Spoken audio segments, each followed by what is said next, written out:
राजू भाई मांझू अपने बीच में गौ पवित्र पधारे हैं। मैं चाहूंगा कि आने वाली 23 तारीख आप न्यूता भी दे दें सभी भक्तों को और आइएगा। 2 शब्द एक बार जोरदार तालियां भाई साहब राजू भाई मांझू साहब के लिए, तो अमूल्य समय निकाल के रात को मध्य रात्रि में अपने बीच में आए।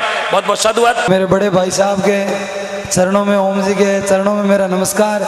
ऐसे किसी ने कहा था कि देश की सेवा करने वाले फौजी भाई से कम नहीं है, क्योंकि जिस प्रकार अपनी अनमोल गौ माता की सेवा कर रहे हैं, तो इतना धर्म के लिए कोई भी कर सकता है। ये बिना धर्म के लिए, इनको कोई स्वार्थ नहीं कि मुझे धर्म मिलेगा, करूँगा तो मुझे वो मिलेगा, मैं धर्म करूँ तो मुझे गाड़ी मिलेगी, मुझे बंगला मिलेगा, मेरा बच्चा नौकरी लगेगा। ये कोई निस्वार्थ भाव से आप जिंदगी में कोई काम करो तो निस्वार्थ भाव से करो।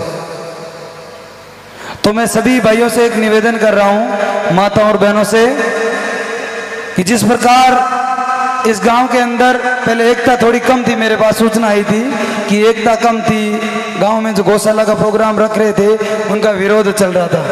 मैं फिर से निवेदन कर रहा हूं, पिछली जागरण में मैंने बोला था कि गाय माता के लिए कोई भी प्रकार की राजनीति ना करे, तो मैं फिर से आपसे एक निवेदन कर रहा हूं कि गाय माता का कहीं भी प्रोग्राम हो, किसी गरीब किसी गाय का कहीं भी प्रोग्राम हो, कहीं भी कोई भी प्रकार की मदद की जाए, तो उसमें आप टांग खींचने का कार्य मत किया करो। किसी बड़े बुजुर्ग ने कहा था, किसी बढ़ते हुए को रोका मत करो। ये गायों के लिए सेवा कर रहे हैं, इनकी मतलब टांग खींचने का कार्य कभी मत किया करो। जो भी सुन रहा है वो खुले शब्दों से सुन रहा है, खुले कानों से सुन रहा है कि जिसने भी प्रोग्राम में कहा था कि इसकी परमिशन लिया, तो गाय माता के लिए कौन सा परमिशन होता है भाई? आप जब अपने बच्चे को हॉस्पिटल ले जाते हो तो कौन सा परमिशन लेते हो? तो इसी प्रकार ये गाय है, अनमोल प्राणी है, जो अपन को दूध देते हैं, अपन से लेते क्या है? उनके लिए अपन परमिशन लेंगे तो परमिशन का मतलब क्या रहेगा? मैं सबसे पहले धन्यवाद और सब देना चाहता हूं ओम जी मुंडेल, डॉक्टर ओम जी मुंडेल साहब को, कि जिस प्रकार से राजस्थान के अंदर हर गांव के अंदर, हर शहर के अंदर गौशाला का प्रोग्राम कर रहे हैं। हम तो पहुंच नहीं पाते कि हम 2, 4, 5, 10 गौशाला में पहुंच जाएंगे, क्योंकि 24 घंटे बिजी रहते हैं कार्य में, दूसरा काम। ये पूरा काम इन्होंने गायों के लिए अपना पूरी जिंदगी त्याग दी है। तो इनका सपोर्ट करने के लिए हम भी तैयार हैं, आप भी तैयार रहो, ये पूरा हिंदुस्तान तैयार रहेगा, तब इस धरती माँ के अंदर गाय का भूख नहीं मरेगी। कभी सुना है कि बांग्लादेश सीमा पे गायों के काटे जाते हैं, गायों को मारा जाता है, तो उनसे पापी तो हम हैं, या भूख मर के अपने सामने मर रही है, उनसे अपन क्या कम है? ये बात सोचो ना कि उनसे क्या कम है। वहां काट रहे हैं, वहां आंखों के सामने, और हमारे आंखों के सामने मर रही है भूख से, और गायों के लिए राजनीति कर रहे हैं। मैं फिर से निवेदन कर रहा हूं कि सब इस धरती मां के लाडले, सब एकजुट होकर इस गाय मां को बचानी है। तो आने वाले वक्त के अंदर ओम जी ने निर्णय लिया था कि 2025 के अंदर एक भी आवारी गाय नहीं मिलेगी।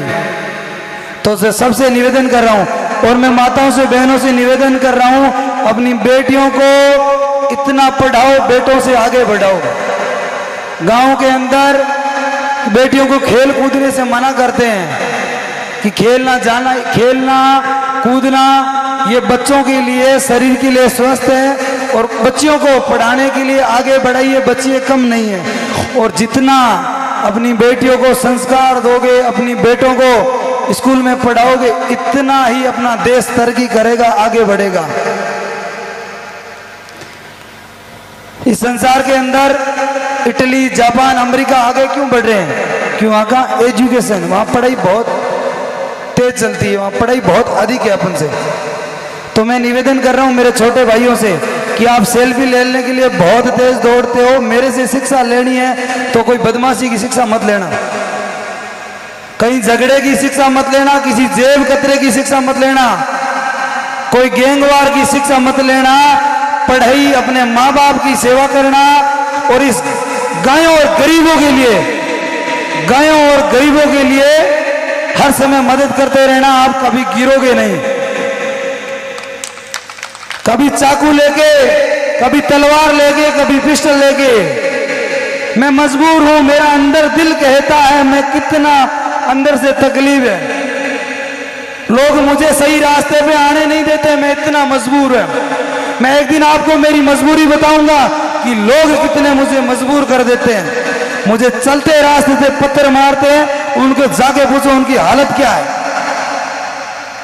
कोई इंसान को कभी मजबूर मत कीजिए, अपने रास्ते चलने दीजिए, और जिस दिन मजबूर करोगे ना तो उसकी हालत देखिए। तो मैं अपने बच्चों को, छोटे भाइयों को शिक्षा दे रहा हूं, ये चाकू, ये तलवार, ये हथियार, ये लूटना, इसमें पीना, ये दारू पीना, ये छोड़ दो।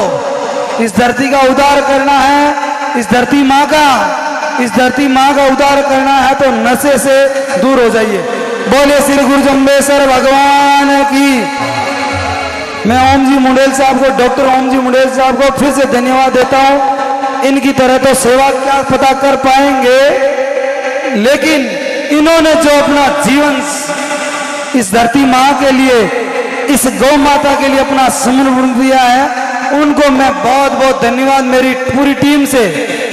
मैं उनकी तरफ से, उनके अंदर की आवाज से बोलना चाहता हूँ। श्याम जी लोड, मनी जी शेखानी, भाई भोम जी मतोड़ा, राजेश खेतानी, भंवरलाल जी खींचड़, सरपंच साहब, भागीरथ जी जानी साहब, हमारे राजेश जी खेतानी, महिपाल जी मगरा, भाई सुशील जी ढाका, और हमारे प्रिय मित्र हनुमान जी लादेन, इमर जी लोर, इमर जी जुड। इन्होंने जिस प्रकार से पिछले 2 सालों से गायों के लिए हर समय, चाहे कहीं भी फोन कर दो तो हर समय तैयार है। ऐसे दोस्तों का मेरा साथ रहना मेरे लिए इतना सौभाग्य है। ये मेरे लिए एक भगवान के रूप के बराबर है, ये भगवान से कम नहीं है।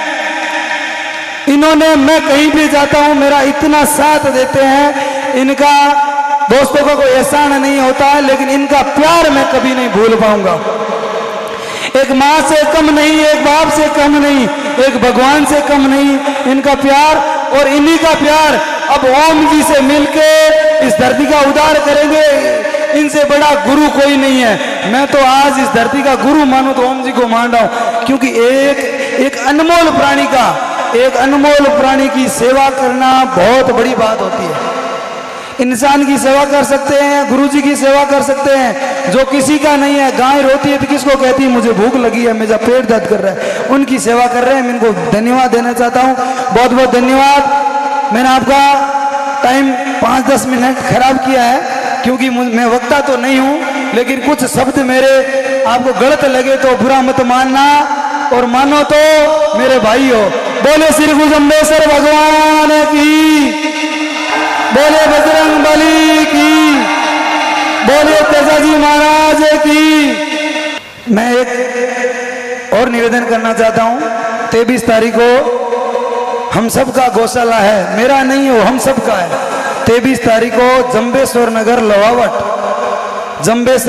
लोहावट फलोदी तहसील के अंदर बाबा रामदेव गौशाला पिछले 5 साल से चल रही है। ना तो रजिस्ट्रेशन है ना कोई बात, ऐसे ही चल रही है। 400 गायें हैं। मैं एक सुंदर, वहाँ 363 पौधों का भारत का नक्शा बनाया, सुंदर खेजड़ी के पौधों से, 363 पौधों से, खेजड़ी के पौधों से भारत का नक्शा बनाया, और खेजड़ी के पौधों से मैंने झूंपड़ा बनाया है, और 400 पौधों से मैंने एक छोटा सा जंगल बनाया है। तो वहाँ के देखना और सबका आशीर्वाद होगा, तब हिंदुस्तान की गायों को बचा पाएंगे। आप सभी से निवेदन है कि 23 तारीख को आप एक भी पीछे मत रहना। वहाँ गीता जी रबारी, डॉक्टर ओम जी मुंडेल, सबसे बड़े हमारे ओम जी मुंडेल, ये आज वक्त उनका जो अपना टाइम वो गायों के लिए कर रहे हैं ना, उनको मैं भगवान से दुआ करता हूँ कि मेरी और मेरे दोस्तों की उम्र इन ओम जी को लगे। जय गुरु जम्बेश्वर भगवान की जय हो। एक बार भाई साहब के लिए जोरदार तालियां बजाएं साहब, जितनी ताली बजा सकते हैं। हाथ में पावर कम पड़ जाना चाहिए, ऐसी ताली बजाएं।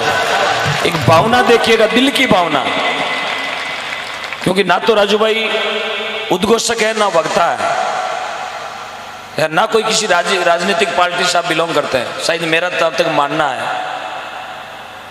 लेकिन इनके मन के दिल के जो गाव है वो मैं बहुत बारीकी से जानता हूं। क्योंकि गायल की गत गायल जाना करे। गायल की गत, जो आदमी एसी में सोता है, एसी में उड़ता है, एसी में रहता है, एसी में नहाता है, एसी में खाता है, उसको पता नहीं है कि प्लेटफार्म पर 1-1 रुपया इकट्ठा करने वाले की पीड़ क्या होती है। पीड़ उसकी वही जानेगा जो उसके जैसा होगा। आज इन्होंने गौ माता की जो पीड़ इनके कलेजे में जो झलक है, जो आग है कि मैं जहां तक हो सके मेरे शरीर में जो मेरी सांसें हैं वो पूरी की पूरी मैं गौ माता को समर्पित करूं, ऐसी आपकी भावना है।